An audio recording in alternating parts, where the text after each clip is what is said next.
आदरणीय दीदी स्मारिका जी, हमारे विभाग अध्यक्ष आदरणीय श्री नरसिंह जी, हमारे प्रांत सहमंत्री श्री अशोक जी, व अन्य सभी प्रांत के, विभाग के, जिले के और सभी दायित्ववान कार्यकर्ता, सभी समाज के सम्मानित बंधु भगिनी, सर्वप्रथम आप सभी को जन्माष्टमी की, स्वतंत्रता दिवस की ढेरों शुभकामनाएं, ढेरों बधाई। हम सब ने कल बड़े आनंद के साथ जन्माष्टमी मनाई है। परसों हमने स्वतंत्रता का 79वां दिवस भी मनाया। आनंद अभी भी बरस रहा है। थोड़ी देर पहले हमने सुंदर गाना का गीत और उसके ऊपर हमारी छोटी बच्चियों के द्वारा किया गया सुंदर नृत्य, इसका आनंद लिया। ऐसा ही आनंद 1947 में मनाया गया। स्वतंत्रता मिली थी ना, इसको नाम दिया गया था स्वतंत्रता दिवस। उस दिन से हमारा गिना जाता है।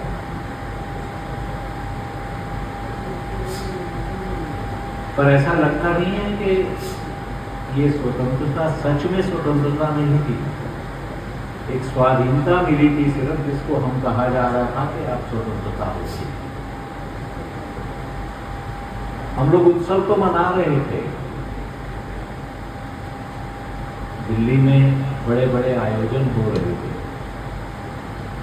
उस समय के नेता, उस समय का नेतृत्व उसको आनंद के साथ मना रहा था।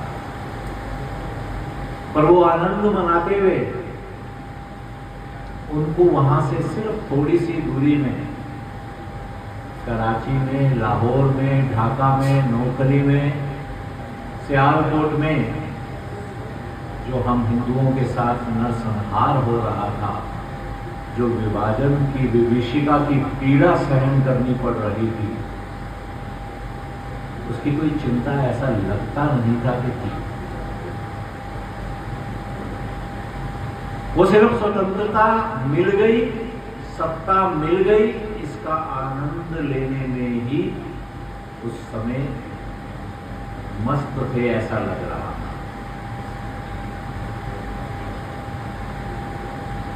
हम लोग एयरपोर्ट से जाते हैं, एयरपोर्ट आते हैं, रास्ते में एक स्थान आता है जिसको कुतुब मीनार कहते हैं।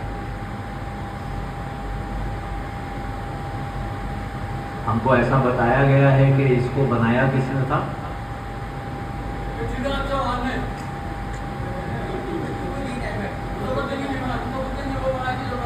आप ठीक कह रहे हैं, आप ठीक कह रहे हैं। मैंने ये कहा कि हमको पढ़ाया क्या जाता है।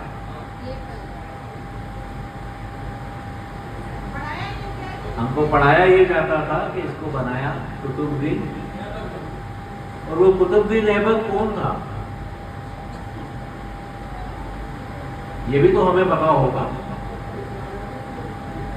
वो था गुलाम वंश का शासक। और गुलाम वंश क्या था? जो विदेश से आक्रमणकारी भारत आए थे, उनके साथ जो गुलाम आए थे, उन्होंने यहां पर अपना राज स्थापित किया था और उसका नाम था गुलाम वंश। तो कहने का मतलब ये हुआ कि हम गुलामों के गुलाम रहे उस समय। गुलाम तो नहीं थे, संघर्ष में हम रहते थे। लगभग 1000 वर्ष का संघर्ष काल चला था। हम निरंतर संघर्ष में रहे थे। हमने अपनी स्वाधीनता को छोड़ा नहीं था। और इस सबसे ऊपर हमारा जो तंत्र था, वो तंत्र भी हमारा स्थापित रहा था। ये स्थिति 1850 तक चल रही थी। संघर्ष होते थे, आक्रमणकारी आते थे, आक्रमण करते थे, थोड़ी देर के लिए राज स्थापित करते थे, हम फिर से उसको वापस लेते थे और अपने तंत्र को चलाकर चलने देते थे, रुकने नहीं देते थे। स्थिति बदली सारी 1857 के बाद। ईस्ट इंडिया कंपनी यहां राज कर रही थी। ईस्ट इंडिया कंपनी के विरोध में विद्रोह हुआ, उनके अत्याचारों के विरोध में विद्रोह हुआ। कहा यह जाता है कि वो विद्रोह विफल हुआ, और सिर्फ एक बात में वो सफल भी हुआ। उस विद्रोह के फलस्वरूप ईस्ट इंडिया कंपनी को भारत से वापस जाना पड़ा। एक व्यापारिक प्रतिष्ठान था जिसने आकर यहां पर राज किया, और राज नहीं किया, सिर्फ लूटपाट की, क्योंकि वो शासन तो जानते नहीं थे, वो सिर्फ व्यापार करने यहां आए थे। करोड़ों से ज्यादा भारतीयों की उस समय नरसंहार हुआ, जो हमारी किसी भी इतिहास की पुस्तक में दिखाया नहीं गया। हमें बताया गया कि बंगाल का फैमिन हुआ था, अकाल आया था, पर वो अकाल आया क्यों था? वो ईस्ट इंडिया कंपनी की उन नीतियों के कारण आया था, जिसके अंतर्गत किसानों को जबरदस्ती नील की खेती करवाने का कहा गया। ऐसी उनको अन्न पैदा करने के लिए कहा गया जिसकी की जरूरत उनको इंग्लैंड में थी, यूरोप में थी। और जब अकाल आया उस समय यहां से अन्न बाहर भेजने को प्राथमिकता दी गई, हमारे निवासी जो थे वो मर गए। ऐसा एक अत्याचारी शासन चल रहा। 1857 के बाद ईस्ट इंडिया कंपनी को वापस जाना पड़ा, और तब शासन आया अंग्रेजों का। जब अंग्रेजों का शासन आया तो उन्होंने देखा कि हिंदू निरंतर संघर्षरत है, हिंदू एकत्रित होकर संघर्षरत रहता है। चाहे इनमें से कुछ ने धर्म परिवर्तन भी कर लिया, तब भी ये एकत्रित है, और जब तक इनकी एकता तोड़ी नहीं जाएगी तब तक हम यहां पर शासन अपना नहीं कर सकते। और उस एकता का बीज, उस एकता का सूत्र, उस एकता का जो पॉइंट है वो उनको समझ आ गया। उसकी धुरी जो है वो यहाँ के मंदिर हैं, यहाँ के धर्म स्थान हैं, यहाँ के धाम हैं। यहाँ का प्रत्येक मंदिर, प्रत्येक धाम जो है वो सिर्फ आस्था का स्थान नहीं था, सिर्फ पूजा का स्थान नहीं था। हम जाते थे, अपने देव की पूजा करके आते थे, सिर्फ ऐसा ही कार्य नहीं होता था। हमारा प्रत्येक पूजा का स्थान, हमारा प्रत्येक देव स्थल हमारे ज्ञान का भी केंद्र, हमारे सामाजिक सद्भाव का केंद्र था। हमारे परिवारों की संरचना की मूलभूत जो क्वालिटीज थी वो हमारे उन मंदिर, हमारे धार्मिक स्थानों से ही आती है। हमारे मंदिरों में ही प्रत्येक सामाजिक कार्यक्रम होते थे। हमारे मंदिर ऐसे स्थान थे जो सामाजिक एक रूपता, एक रसता का प्रतीक थे। जब तक हमारे मंदिर, जब तक हमारे धर्म स्थल अपने मूल ढंग से कार्य कर रहे थे, तब तक उनको समझ आ रहा था कि हम यहां शासन नहीं कर सकेंगे। तो उनकी तरफ से सबसे पहले प्रहार हमारे इसी संरचना पर हुआ। हमारी शिक्षा प्रणाली को परिवर्तित कर दिया गया। हमारी गुरुकुल आधारित हमारे वेद, हमारे संस्कार, हमारे सब संस्कृति के जो परिचायक थे, उन सभी ग्रंथों के आधार पर चलने वाली शिक्षा को हटाकर एक अलग शिक्षा पद्धति को लाया गया। अब उस शिक्षा पद्धति के अंतर्गत हम सबको रहना पड़ेगा, ये हमको बाध्य किया गया। हमारे मंदिरों में उनके ऊपर उनकी अर्थव्यवस्था, उनका ढंग नहीं चल पाए, इसके लिए बड़े बड़े मंदिरों को अधिग्रहित कर दिया गया। कारण बताया गया कि यहां व्यवस्थाएं ठीक नहीं,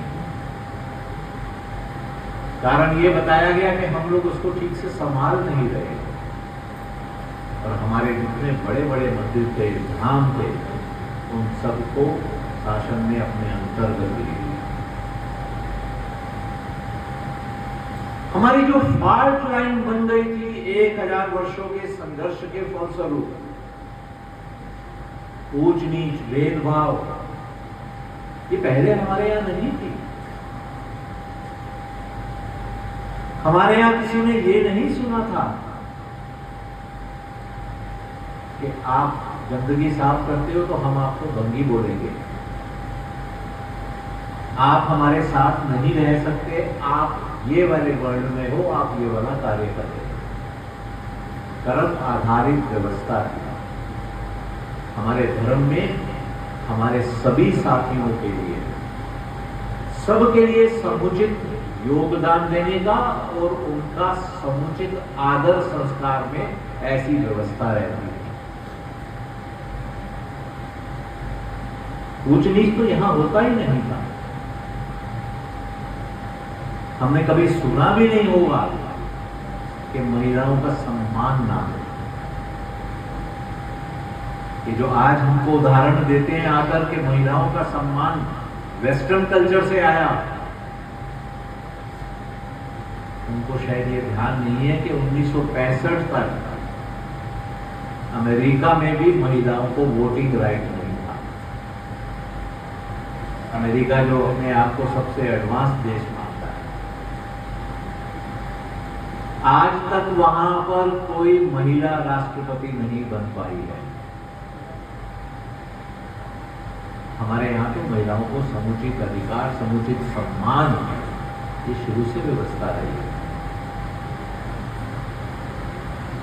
और ना सिर्फ महिलाओं को,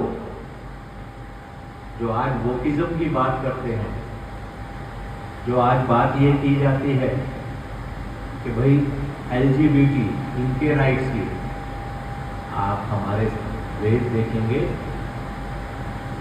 हमने तो शुरू से ही स्त्री, पुल्लिंग और किन्नर तीनों को समुचित स्थान दे रखा है। तीनों के लिए समुचित कार्य भी निश्चित है और तीनों को समुचित सम्मान मिले, ऐसी व्यवस्था भी है। कोई भी संस्कार जो है जीवन का, वो पूर्ण नहीं होगा बिना किसी किन्नर समाज से आशीर्वाद लिए हुए। ऐसी व्यवस्था हमारे यहां पर भेदभाव कभी नहीं रहा, क्योंकि व्यवस्था ही ऐसी थी। हमारे यहां तो महिलाओं को सम्मान मिलेगा, महिलाओं को पर्दे में रखने की व्यवस्था ही नहीं।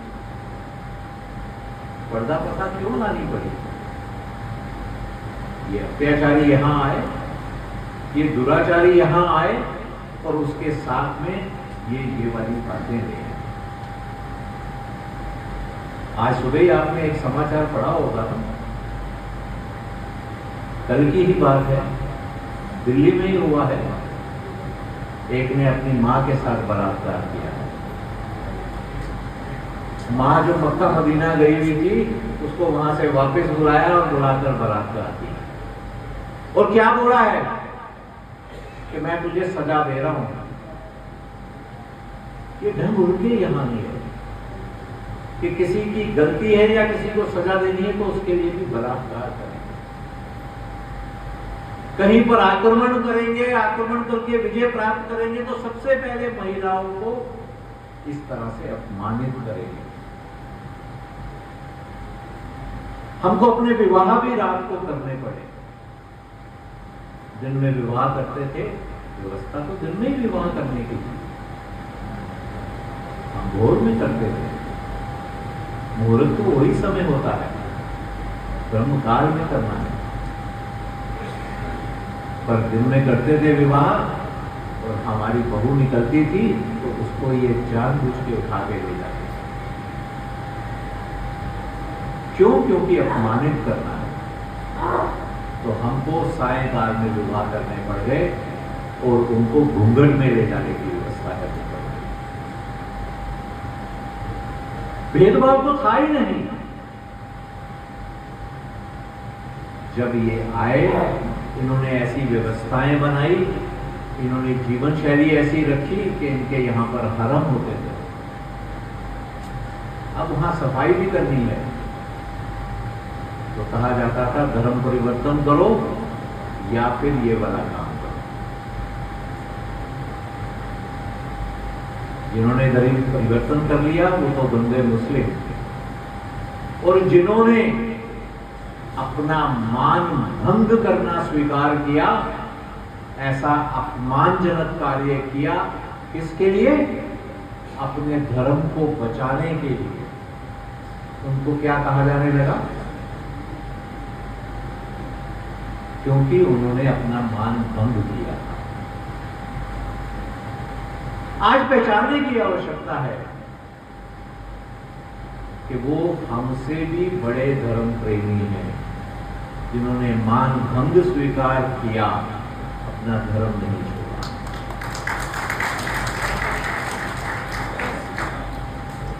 ये सब कुरीतियां आ गई थी संघर्ष काल के अंदर, जिसको सती प्रथा कहा जाता है।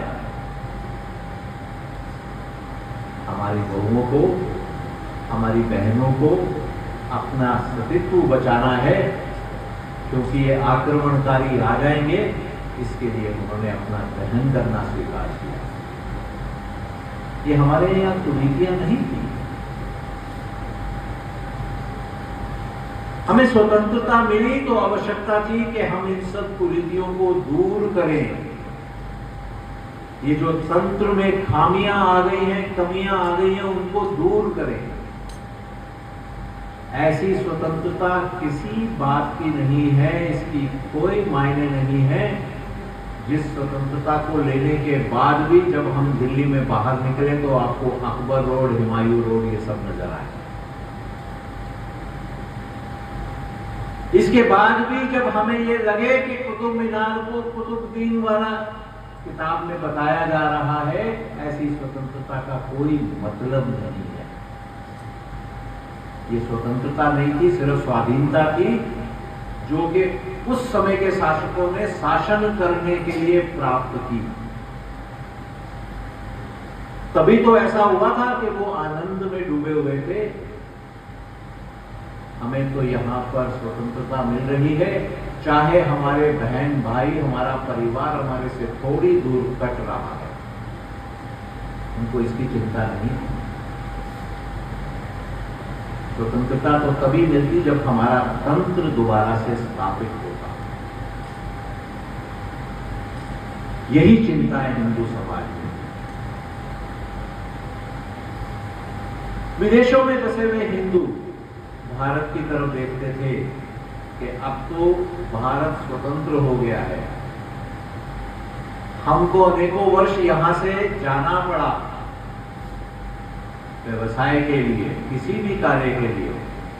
अब हमारी संतानें बड़ी हो गई हैं, उन संतानों को हमें संस्कार देना है, उन संतानों को हमें परिचित कराना है अपनी संस्कृति से, अपने ज्ञान से।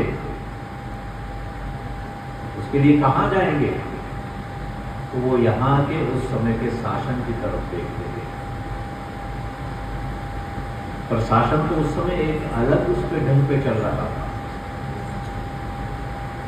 जो शासक स्वयं था, हम सब जानते हैं कि वो गो मांस भक्षक था।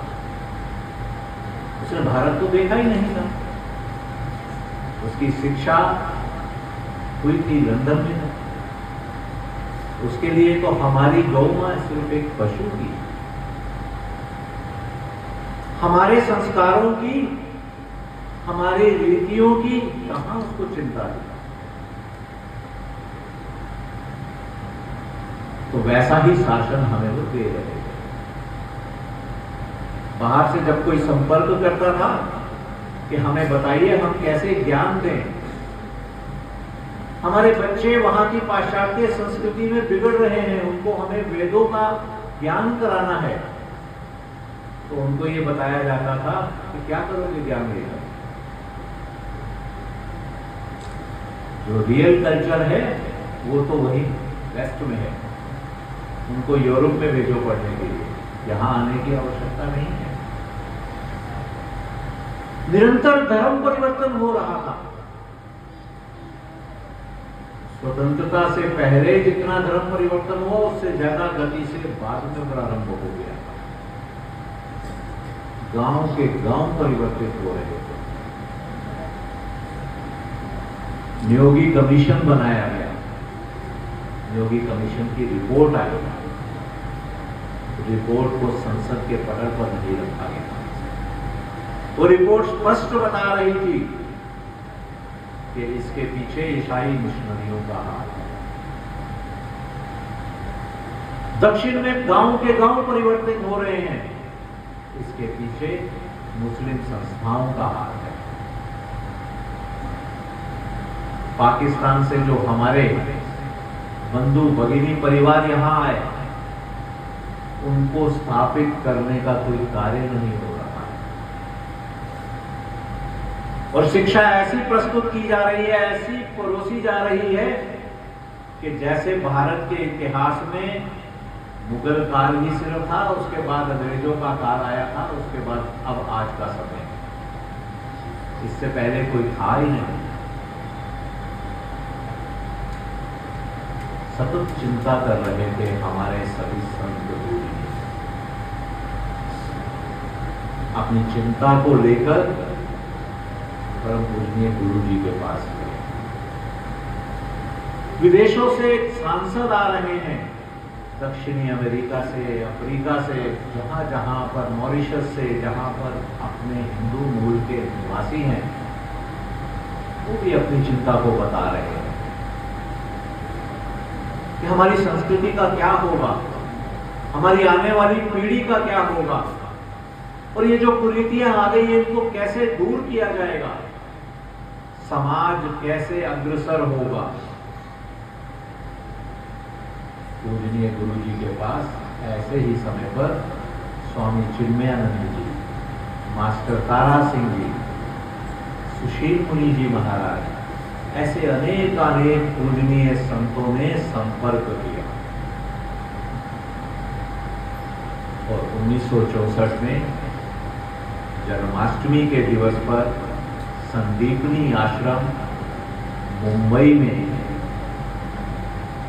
विश्व हिंदू परिषद की स्थापना हुई।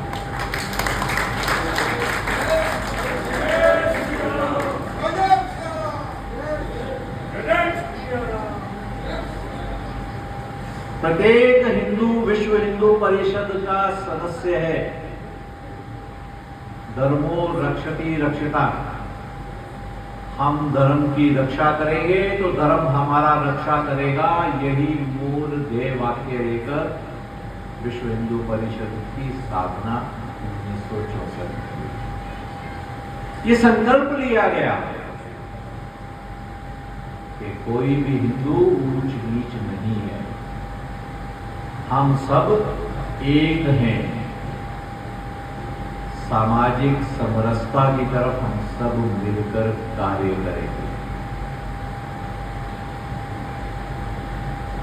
हमारे को जो छोड़कर चले गए हैं, जो मुस्लिम बन गए हैं, जो क्रिश्चियन बन गए हैं, उनकी हम घर वापसी कराएंगे। भाई हुआ क्या है,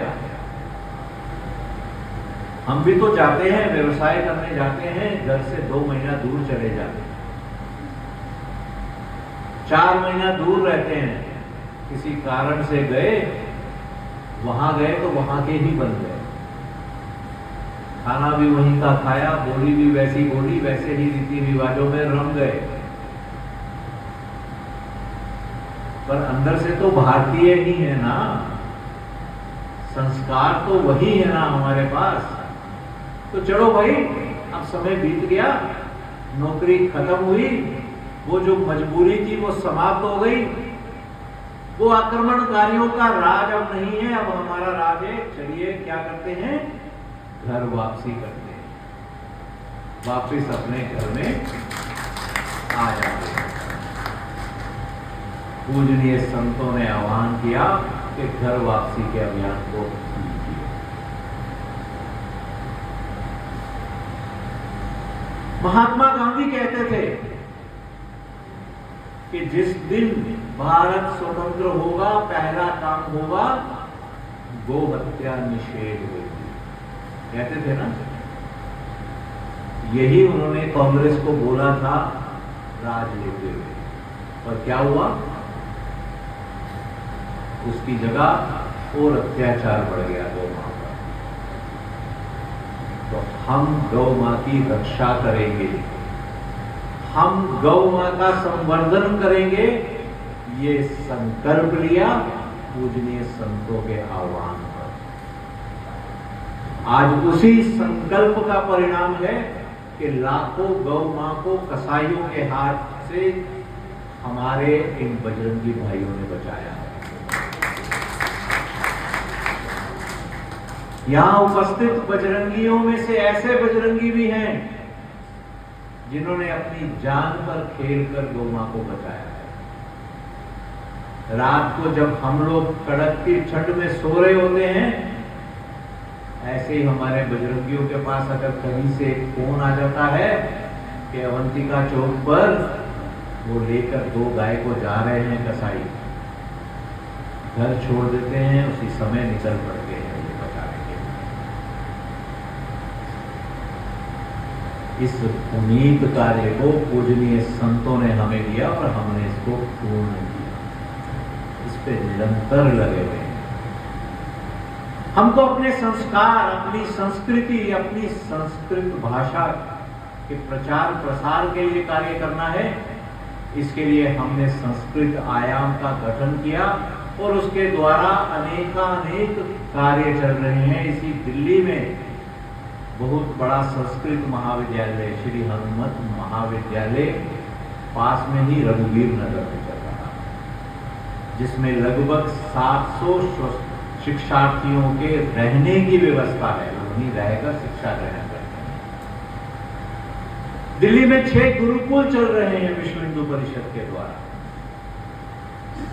बटुक आते हैं, आकर पूरी शिक्षा ग्रहण करते हैं, उनके रहने की व्यवस्था भी होती है। हमारे अपने संस्कार, हमारे अपने रीति रिवाज और हमारे अपने तीर्थ स्थल, इनकी चिंता करने के लिए हमारा धर्म यात्रा महासंघ आयाम है। रवि जी हमारे यहाँ उपस्थित है, ये उसी के ही सह प्रमुख हैं। ऐसे अनेकानेक कार्यों को विश्व हिंदू परिषद ने अपने हाथ में लिया। सामाजिक समरसता के लिए प्रति मास हमारी टोली बैठती है और प्रत्येक मास में कार्यक्रम करती है। सामूहिक खिचड़ी के कार्यक्रम करेगी। ऐसे कार्यक्रमों के द्वारा हम सब लोग मिलकर इस संदेश को फैलाएं, इस कार्य को करती है।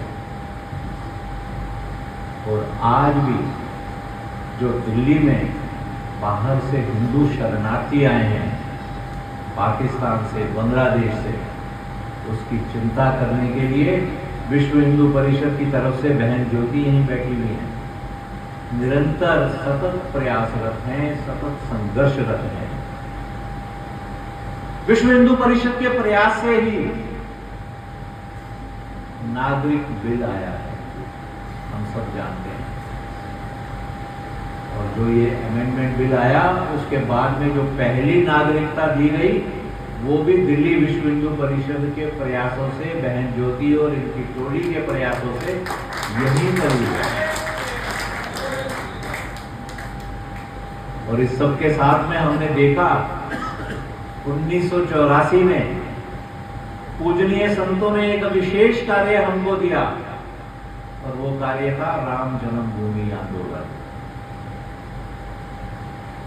ये कार्य हमारे प्रारंभिक कार्यों में नहीं था, ये 1984 में हमें दिया गया और आप सबके सहयोग से, प्रभु श्री राम की कृपा से हमने इस कार्य को मिलकर पूर्ण किया। इसी मास में तो, इसी साल में तो हुआ था पहली मंजिल का अनावरण मंदिर का, जहां पर राम दरबार भव्य रूप में हमारे सामने आ चुका है। विश्व हिंदू परिषद ये सब कार्य करते हुए समाज को साथ में लेके चलता है। जिस समय विषय आया राम मंदिर बनाने का, तो उस समय ऐसा नहीं किया गया कि किसी धन्ना सेठ को, बिरला टाटा को बुलाकर कह दिया जाए कि आप मंदिर बना दीजिए। सब समाज मिलकर, हम सब मिलकर अपने राम का भव्य मंदिर बनाएंगे, इसके लिए हमने निधि समर्पण कार्यक्रम प्रारंभ किया था। हम सिर्फ 10 रुपया भी वहां पर निधि देंगे, उसके साथ हम ये कहेंगे कि ये भव्य मंदिर हमारे निधि समर्पण से बना है, हमारे राम का मंदिर हमने अपनी निधि से, अपने योगदान से बनाया है। ये भाव समाज में लाया।